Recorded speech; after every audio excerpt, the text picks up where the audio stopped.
course, yeah. Workshop. Yes. So, you've heard a lot about CV, LinkedIn, recruitment, finding a job, whatever. It's a lot you've probably heard today. So, what I want to do, I want to really go into really depth into how to write a CV, a proper CV, and how to optimize your LinkedIn profile so that the recruitment and the recruiters can find you. Okay? So, let's see. What I want to do is basically empower you, okay, to write effective CVs. That's what I want to do. I want to help you on your way into your next career.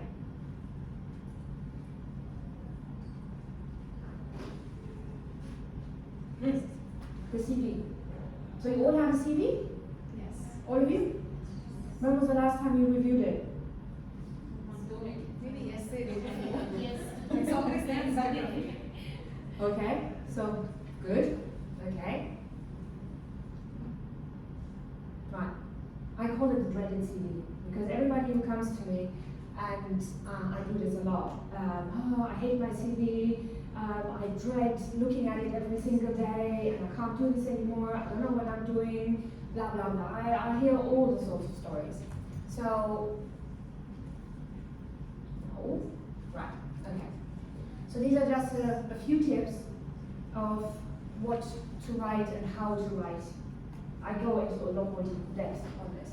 So, as previously mentioned, match your CV to the role. It's tailoring your CV to every single role that you want to apply for. So, if you see something on LinkedIn or Monster or wherever, there's certain skills that are required, certain, of course, jobs, you know, the job title. Make sure that you look at that CV, job description, and really tailor your CV. You know, look at the skills, the requirements that they're asking for, and put those keywords in. Okay? Every time you talk about the skill on your CV, make sure you back it up with evidence that you actually can do something. So if you're going for a sales role, for example, you know, you have your KPIs and your targets, and you know, it's not just about in sales, yes, I hit my target. Okay, okay, that's sales skills, that's fine. But how can you actually back that up? Back it up with data. I've improved my KPIs 80% every year or 100% or whatever. Just make sure that you have those that evidence that you can back things up with, because a company wants to see what you can bring. Why would I hire somebody like you or like you? What can you bring to me? Okay, because they're looking for that perfect candidate, not always relevant. Okay. Don't include anything that you haven't done, or you know, for example, I don't know. I've done recruitment for a client recently where I've asked for Russian language.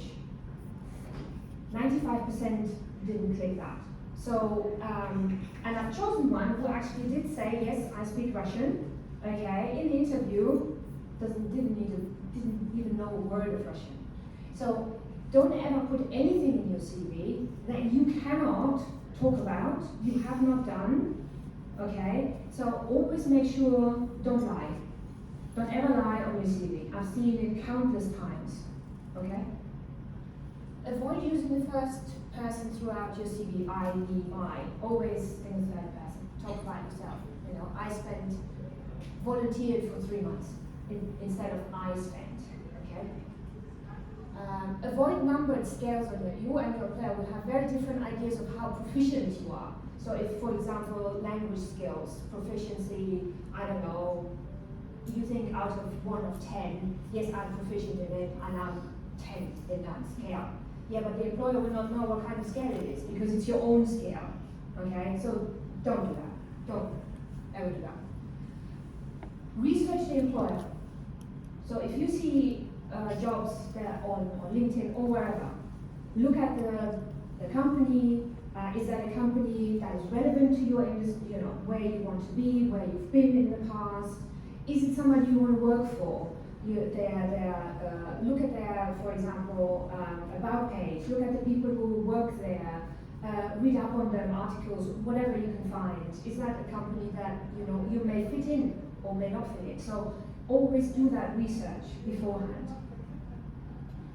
Write your skills audit. It's basically, I go into that a little bit further on. Okay. That's the second one, right? Ignore that last one. We've already talked about it. So those are just a few things that I can give you. Okay, but there's many, many more things. Do you know what the structure is of a CV? How to structure your CV? So what should come first?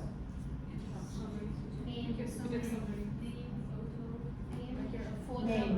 It's your contact details first. Yeah? Sometimes it's a picture, sometimes not. It depends what's asked for. I always say don't put a picture unless it's asked for. Okay? Okay, what comes next? An about me summary, maybe executive summary. Your professional summary. Okay? Where you summarize yourself and what you've done and what you can bring. Okay? A recruiter doesn't take that much time.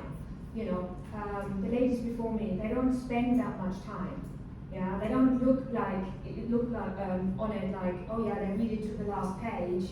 They don't have time for that. I don't do that. I take about 5 to 6 seconds, if that. You know, if that doesn't catch me, then I'm sorry, then I won't read on. I need to see that, and I've seen it in a lot of CVs that I get. Maybe they're relevant, but I just don't have the time. Okay? And I don't have a system where I can filter. It's just me. So I am just reading 2,000 or how many CVs myself and try and find someone who's suitable. Okay? What next? Key accomplishments. Skills dependent, yes. Yeah. Achievements. What you have worked in your projects and what have you achieved. Correct. How success it was.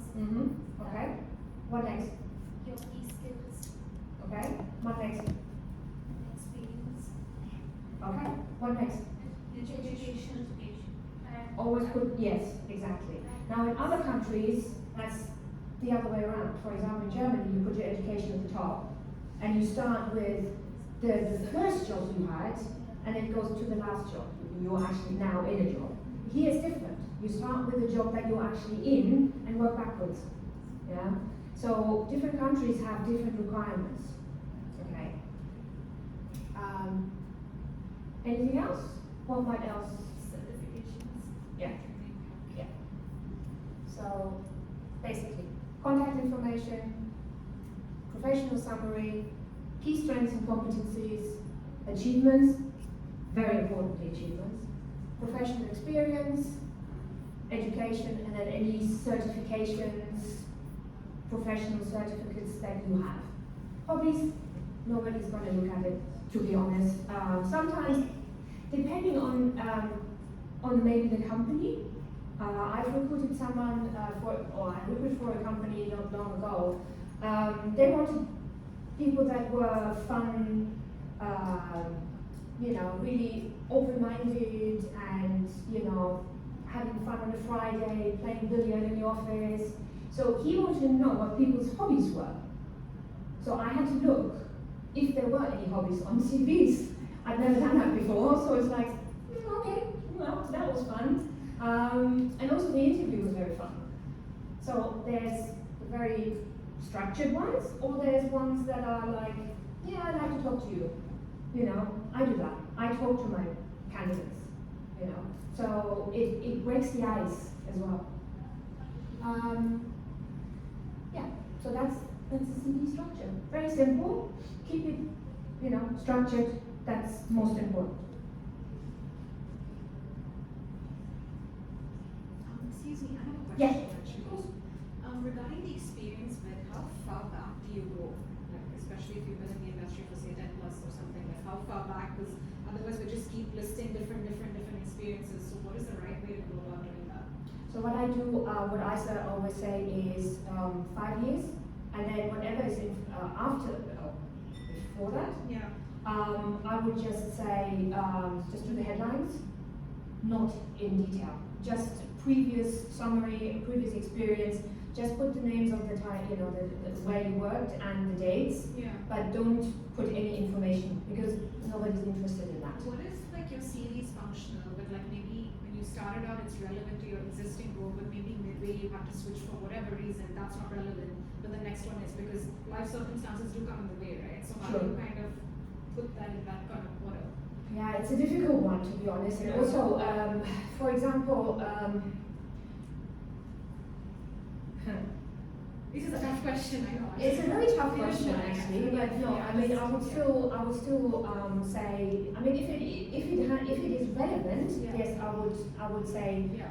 put a few bullet points, maybe one explaining the role, but not go into too much detail.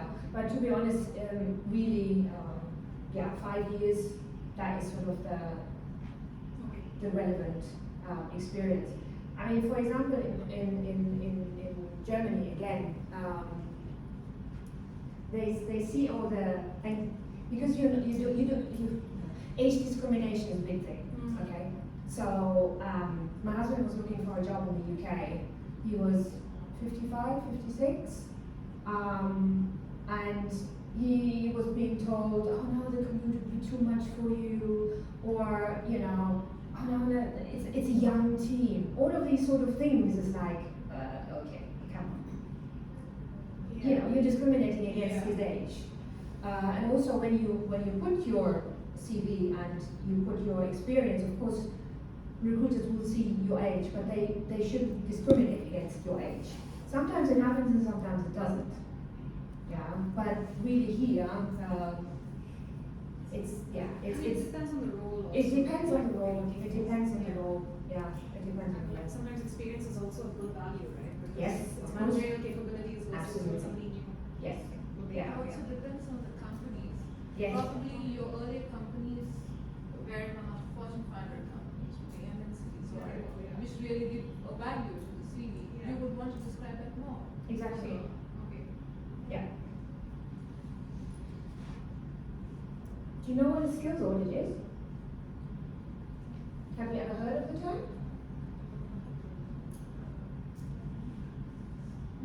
So? Go ahead. Okay. So a skills audit. So if you're looking for a particular job, or you've been in a job, you have skills to do that job, right? Yeah. So you're now looking for maybe for a more senior role, senior business development or whatever, it doesn't matter. So do you actually have the skills to do that job? Okay? So you look at what skills you have, look what it's asking for in the job description. Okay? So that's what it looks like basically. So you make yourself a little map. I love making maps, and because you have so many things in your head, try and get it out of your head and trying to really understand what skills you actually have. Okay? So, for example, customer service assistant. So these are all the skills, the things that you do in that role, and these are the things that you do well. So that's basically what a skills audit is. You're looking at, you have a function, you have a role, what are the skills that you need to have? Do you have those skills? And you find that in that map. But also you've been maybe doing the job, but maybe there's some skills lacking. So how do I get those skills? Okay? So you break it down, and then you go further and further. Okay? And that gives you your skills audit. Okay? And then you can really look at, can I go for that job actually?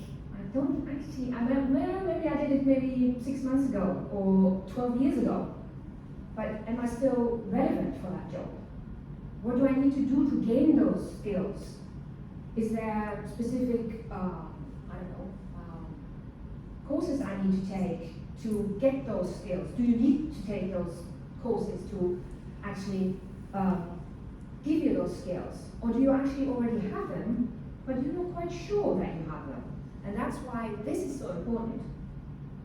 Okay? You just list and list what skills you have.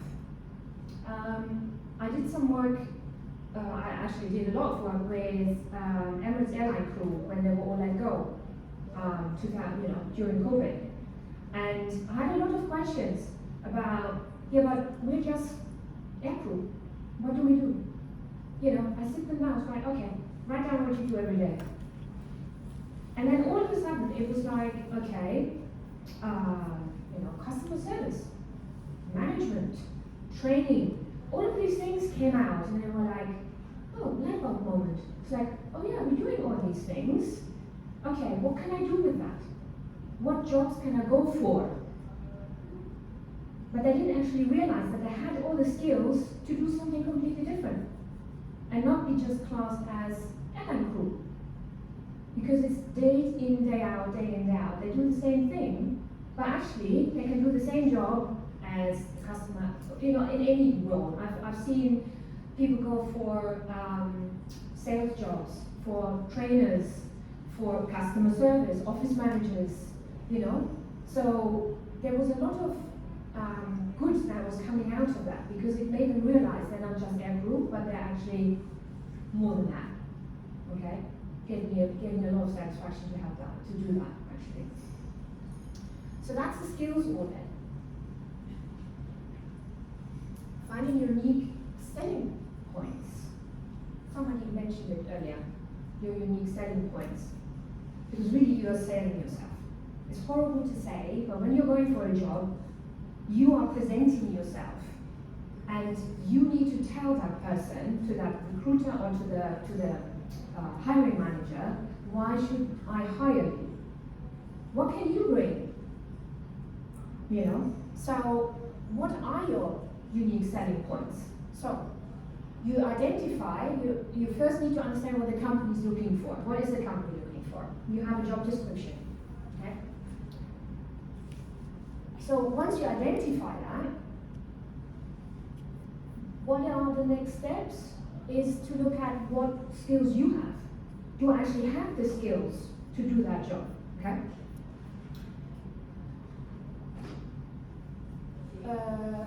What you can also do, so you put your selling points is your skills and your all of the things you've done in the past in your CV, but you can also put them in the covering letter.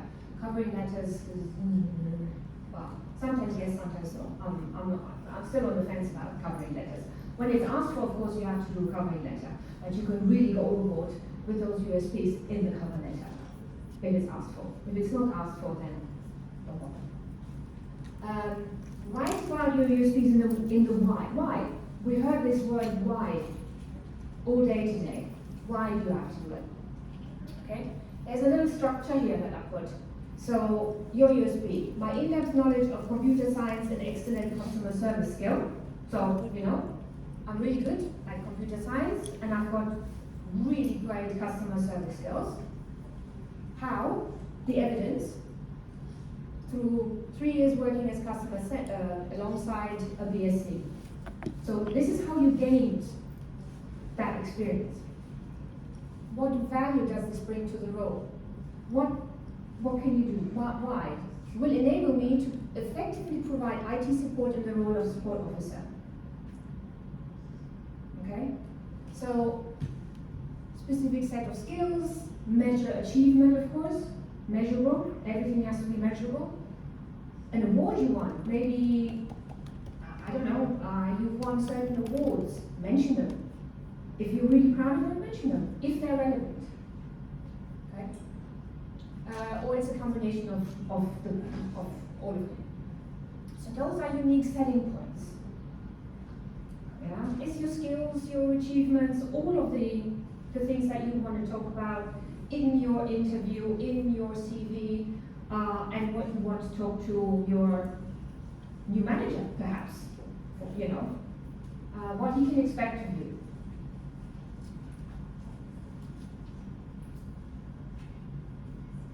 Any questions so far?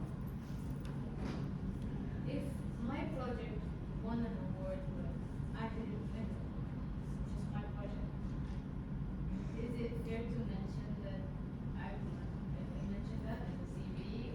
Did you have significant input in it? Yeah. Then yes, absolutely, mention it. Okay? So I want to know about a career break. So if I've taken a career break, how do I include it in the resume, or which section would that be liable to put? And what content would be right? Career breaks, you know, a lot of you are mothers or had maybe medical issues or whatever. And for, you know, when you, of course, you mention there will be a break because everybody will see it, okay? You don't actually mention that. You will mention it in the interview. It's better not to include it in the CV. Well, I mean, with maternity, I've said to ladies before, you can include it because it's nothing to be ashamed of. Yeah. So include it when you need to, but then you can go into further details. You know, if it's something, if it's not maternity, if it's something else, then you can talk about it in the interview. Yeah. But nothing to be ashamed of. How appropriate is to mention career layoff when an organization has gone through a business loss and your team has been laid off? Is it appropriate to mention it or not? Because like I've been getting biased answers on all these things. Like you should never mention layoffs and everything like that. It's not your fault when you're there. Yeah, exactly. It's a business loss. It's a It business is not loss. in It's my not. it's not in my It's hands. not in your. It's not in your hands. So you Yeah. shouldn't be ashamed of it. Yeah, I'm being authentic of myself, mentioning during the interview, but then some organizations are just not buying the point. No, I would. Again, it's nothing to be ashamed of. Yeah. If a company lays you off, Yeah. it's not your fault. So yes, mention it. Talk about it. There's nothing. As I said, there's nothing to be ashamed of. Yeah. Even if somebody, you know, company may ask you or a recruiter may ask you, why are you looking for another job, Yeah. for example, Yeah. then you either say, you know, yes, the company has made changes, there's been restructure, and things like that, you know, you talk about it, there's nothing to be ashamed of. If in other certain circumstances, for example, if you've left a company, they may also ask you, why did you leave your last company? You can be as honest as you want. Yeah. Sorry. Sometimes when they hear that you're laid off, they would think that you're not up to the standard Yeah. or, you know, so this is why sometimes people don't mention this because there's a certain label to it, even if it's not your fault. Yes, I know. So I maybe know. that's why. Yeah, I mean, some people just don't like to talk about it, to be honest. But if you're asked, you have to say something. Yeah. Yeah. And if you are let go, and if it's how you want to answer that question. It's, you know, but if it's a layoff, then that's not really your fault. I've left the company because my manager was bullying me. You know, and I said, sorry, but the manager was bullying me, blah, blah, blah, blah, so I couldn't work there anymore. Or, you know, I want to develop, I've been with this company, let's say, for 5, 6, 7 years. I'm still in the junior position, nobody's helped me, I've asked many times.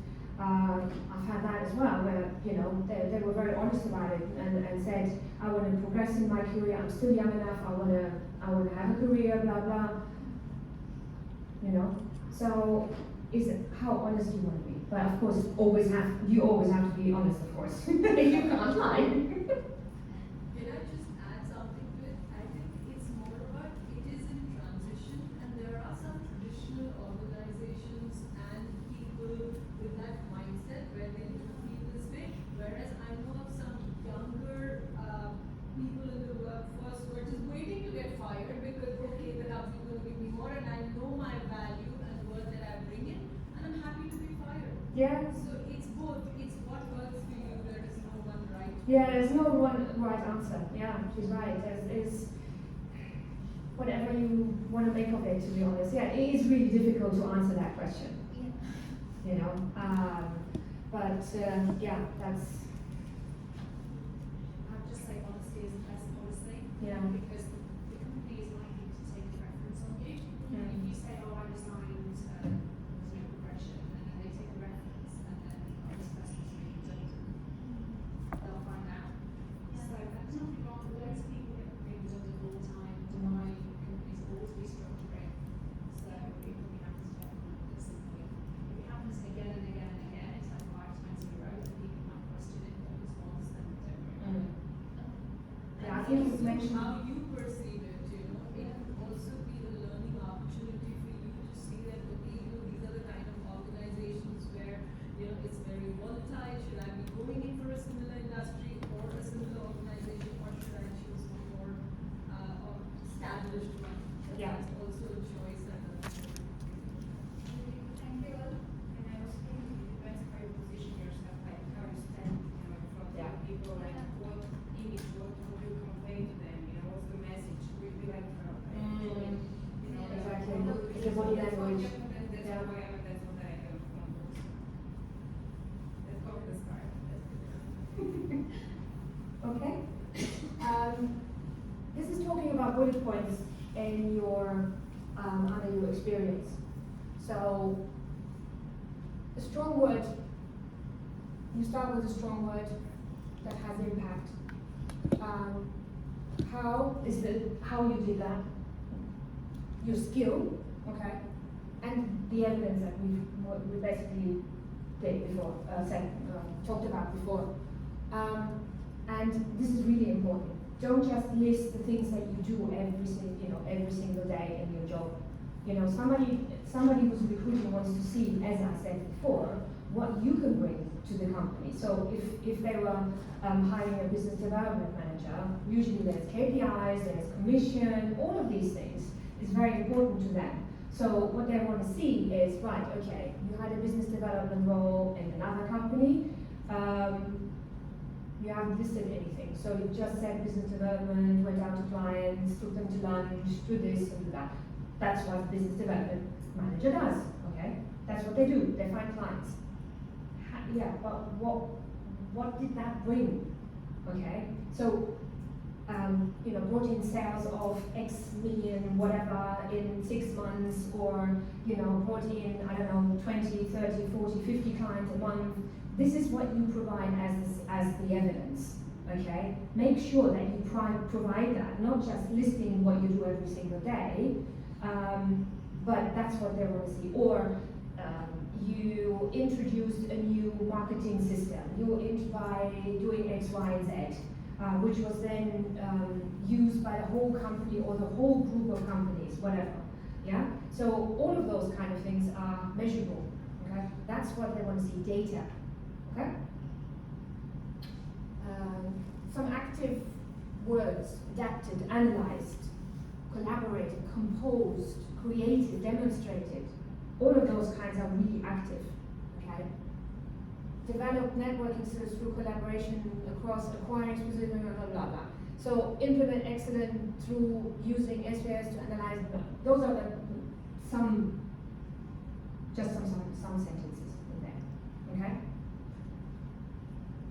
Any questions around that? Those are the bullet points that sit under your experience. So make them stand out. Okay.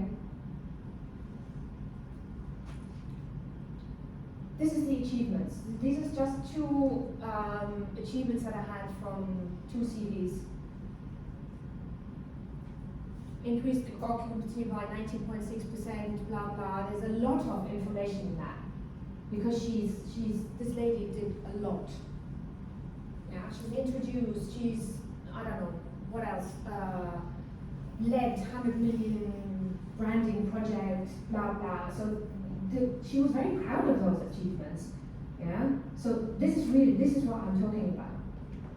So if a company sees that, it's like, wow, that's not bad. I want something like that. I want somebody like that. Do that for my company. That's what I'm looking for. Okay. Same with this. So honored with the 2018 Growth Award, for example. appointment as marketing council for international higher education, served as the co-chair of the Global Women in Leadership Learning. So, these people are proud of that. And they want to showcase it and bring it to the next company that they're going to work for. Okay? Any questions on that? Pretty straightforward. Is this a real person? Those are two real persons, yes? Yes. I want to. Yes, they were these two ladies, I'm still working with the lady on the right, but on the left, she was amazing. She is a local lady, and her CV was not very good, and she was looking for her next role. And I'm thinking, after that, she was already very highly placed in the company that she was working for. But again, the company was scaling down, salaries were dropped. She was a single mom, and she said, well, yes, I've achieved all of that. I've got the recognition, but my salary dropped by 50%. So what can I do? Her salary was, her CV and LinkedIn was non-existent. So we wrote it. This lady I'm still working with. So, yes. Real people. What are some common mistakes on CVs? Spelling mistakes. Oh yes, spelling mistakes. Alignment, elaborated. Too many. Paragraphs. Too many pages. Yeah. What else? So should the CV have a photo? Depends if you ask for it. If they ask, if Now some, we see a lot of CVs that have a real picture. I don't look at the picture in the CV.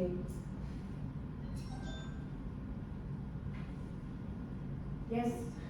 You ladies said you look at the picture. It's not a CV, I find on LinkedIn and Facebook and everywhere else, and then looking at. And it brings the CV to life, it makes the person appear on the page. And I just love that idea. It's like, it's right, yeah, in industry, in my industry, I don't take the blind and then just sort of photograph. But I face-to-face interview everybody. Yeah. On Teams call, whereas Louise does more over the phone. So it's just different industries and different way of doing things. And that's why you've got to be specific about your industry. Yeah, I mean, for example, when I recruit, I mean, I'm not your normal recruiter, I'm an HR consultant, okay? But I do recruit for clients. So, I don't look at photographs. When I do my interview, I do face-to-face. That's when I get to know that person. And, we sit down and we talk, and that's how I get to know the person. So I don't want that first. I want to meet that person first. But that's just me. Okay? So what else? What else is, Alignment. okay? Anything else? Sometimes the font or the font size is correct. So there are many things. Looks like an emoji fest. Have you ever seen it? At the moment I'm working in the IT industry, so the ladies that I recruit are very highly educated with a lot of certificates and degrees in IT and Microsoft and SAP and all the stuff that I do not understand. Their CVs are just like emojis everywhere and pictures of everything. I don't want to see that. That just because I get confused then. Because then I don't know where to look. I see all these pictures and stuff, but I want to focus, but you're still focusing on the pictures. They don't need to do that. You can list that at the end, So, no. Like a spreadsheet. No tables. It's in descending order. It's poorly written and punctuated. Spell check it at least, or have somebody read through it. Okay. It doesn't showcase your achievements, as we said before. Includes false or misleading information. Okay, don't ever lie. Making your CV too long. I've recently had a CV that was 10 pages long. So I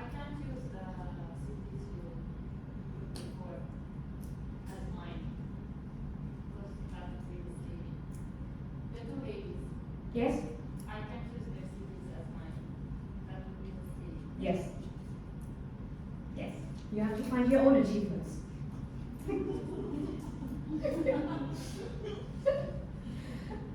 And not tailoring your CV. So, I mean, some people have one CV for everything. No, don't do that. Tailor to every single job description. Sometimes the skills are the same, because if it's the same job description, then they say title, then the skills will probably, but maybe there are some things that are still different. So really look at the job description and find the differences. Okay? Can I ask a question? Of course. Yeah. So, these days I see a lot of CVs and design templates on Canva. Please share some insight on that as recruiters and as an expert. What do you suggest? Should people be using those colored templates or the traditional? I don't like those. It gets me confused. Sorry, but I don't like those kind of CVs. I want that. Just simple. Just keep it simple. Don't detract, because they have their skills or their education in there. Then they have then there's the experience or no summary, and then it goes on the other page, and then it doesn't flow right, and that gives me everybody's different, but I don't like them. I don't ever use them when I work with clients. Also, if you're sending it to a recruiter, they're going to take all that information out, brand it, themselves, and send it off to the client. The client will see that CV anyway, so that's just Okay, so it's best to keep it the old and simple way. Old and simple. I have to put down a point here. If I'm looking for a graphic designer, I would start that kind of a resume. So it all depends on the kind of role that you would be applying for. If it's a designer, for example, they have a portfolio. They won't make it very simple. They won't make, yeah, exactly. That is different, Yeah, you you know? would love Absolutely. to see any designs. Absolutely. Because I see a lot of younger people using that. Yes, they do. But still, we have graphic designers where their CVs are so intricate that we've been unable to get them to the client. Yeah. Because obviously we can't send it to the client. So if it goes against them, it still needs, obviously they're going to have their portfolio, we're going to show them how, but your CV still needs to be able to be easily read. Remember what we were saying about the amount of information Yeah. That's interesting because they look very fancy and you'd expect that, oh my god, it's very attention catching, whereas it's confusing for you guys as a recruiter. Yeah. Yeah, definitely not a good idea. Yes? Can you hear me without the mic? Is it good enough? Yeah. Okay. Well, first of all, thank you for doing the session for us. It's definitely necessary for most of us. In regards to the seventh point that's on the screen, I'd like to know what your take is on having a CV that's more than 1 page long for someone, I would say, at the entry level, so like less than 5 years of experience.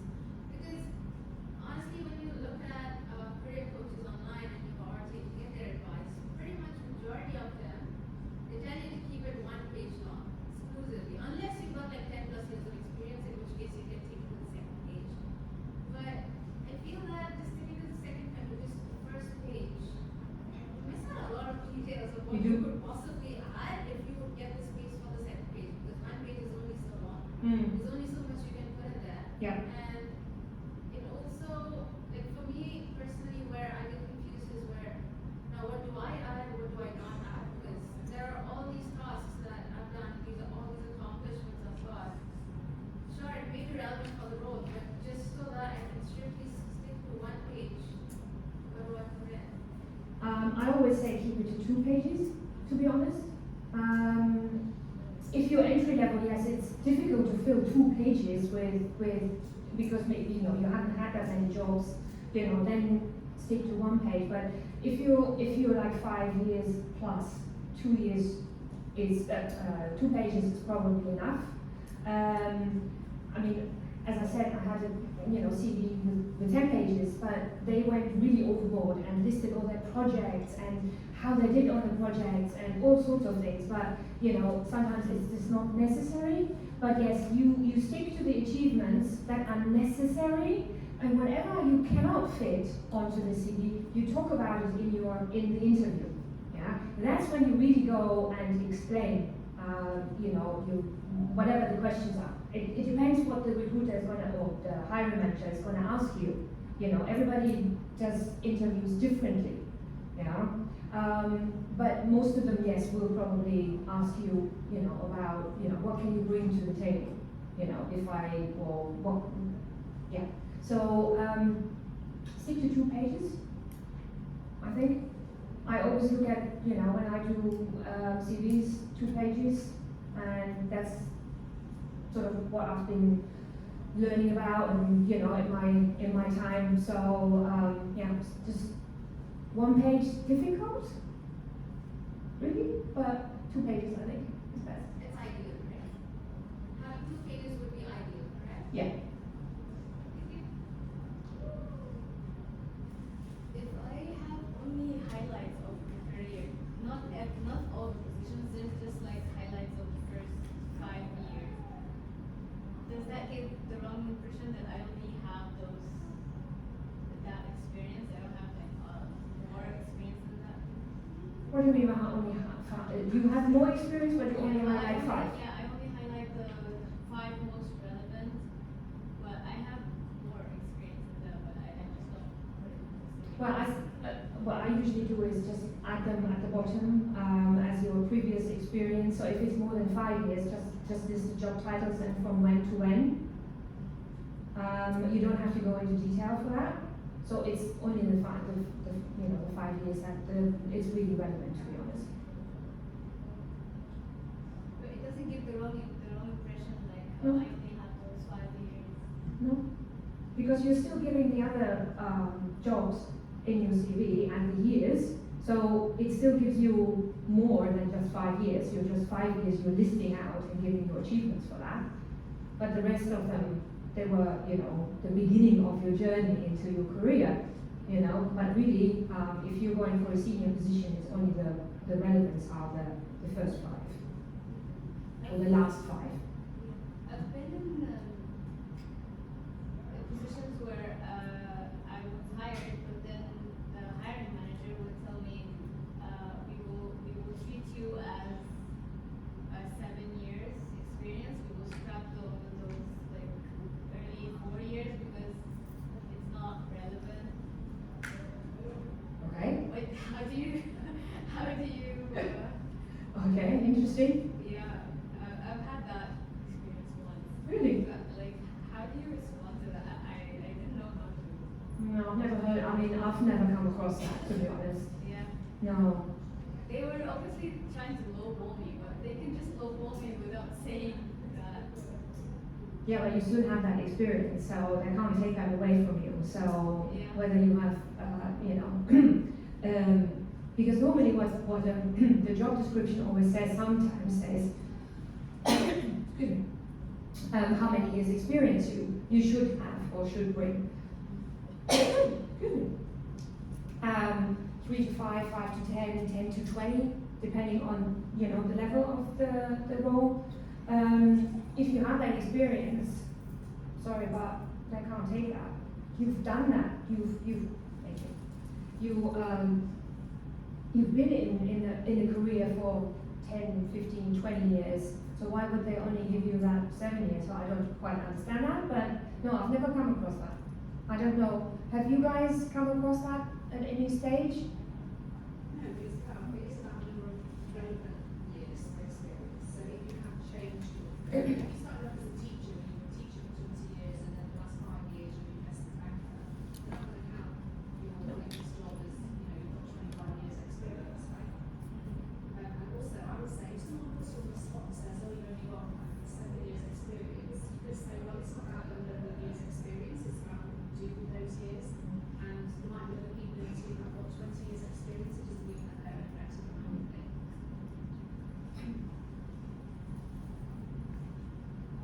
Okay.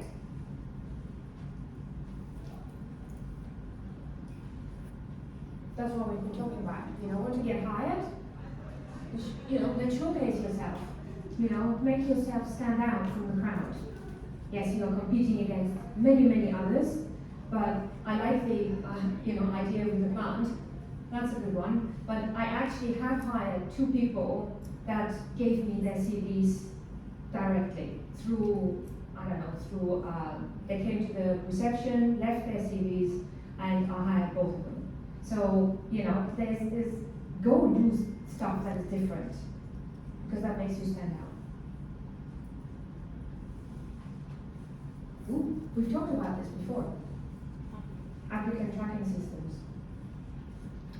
Now, I worked with a company before, and they used the applicant tracking system. That's just a filtering system. So basically, recruiters will put the job description in there, and they'll put keywords. The system feeds the CVs through, and it filters depending on how many keywords you actually have in your CV, and it ranks it.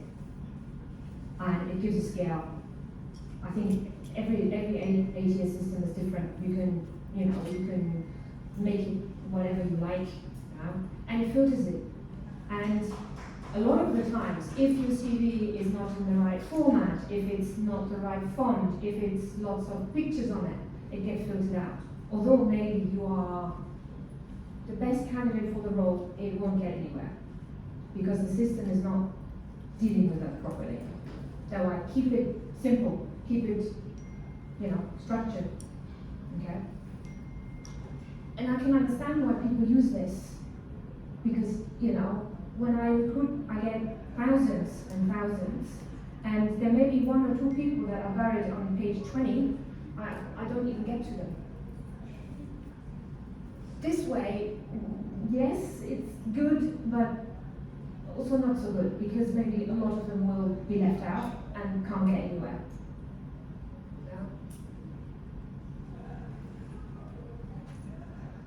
It's just, what it is. But companies do use it because they need the extra help. Because if you think that recruiters get thousands and thousands of CVs, you try and go through all of those CVs, your eyes will cross. And you might miss people that are on a lot of other, on the last pages or whatever, and unfortunately they get missed. Nothing you can do about it. So yes, the systems are good, but also not so good. I'm not even going to go into that. I will send you there's a lot of ways around, but just keep it, make sure the keywords are in there, and that's it.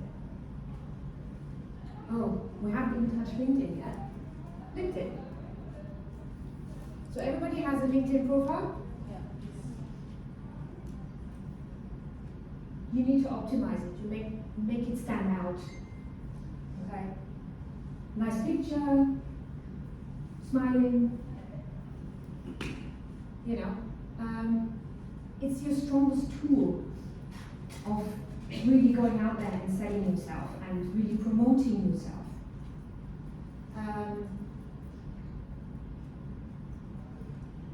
Doesn't like them. Recruiters check the LinkedIn profile. That's the first thing I do. I go on their LinkedIn and have a look and compare the CV to the. And a lot of the times they don't even match up because they have a CV but their LinkedIn profile is not updated. It's not, doesn't match up. Most of the time, you take the CVs and you can't take something. Correct.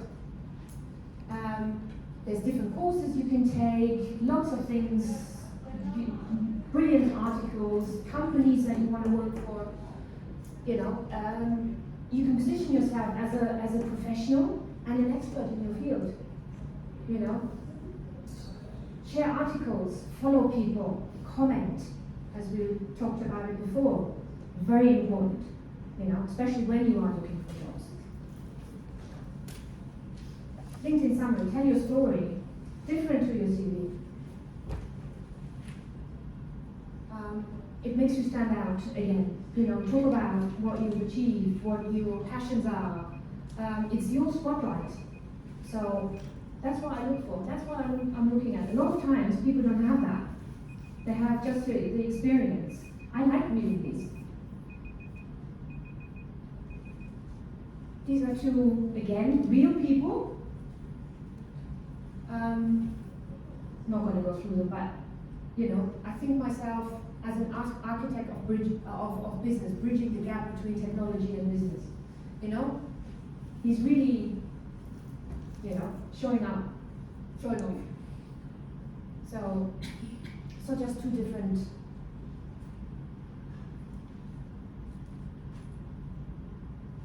Some LinkedIn tips. Customize your public profile. That's basically the www LinkedIn, and it has your name, and then it has lots and lots of numbers. Take that out. Get rid of that. Okay. There's a section in the settings profile where you can change all of that and just have your name. Okay. Otherwise, you know, your LinkedIn profile is just too long. Professional photo, we talked about this before. Don't have it in your bikini or out with a dog, or it's not Facebook. LinkedIn is not Facebook. It's professional. Okay. Share content. Definitely content. Go out there, share. Really, really important on LinkedIn. Share, comment. You know, and post regularly. Have a strategy. Any questions? I ran through that very quickly. Sorry. Any questions? So, if anybody wants to talk about this, I offer packages where I can do CVs, LinkedIn's. You know, come approach me if you want to have a look. If you want me to have a look at your CV and your LinkedIn, I'm there if you need me. Okay. Thank you. You also have a free consultation listing. I think it's about 15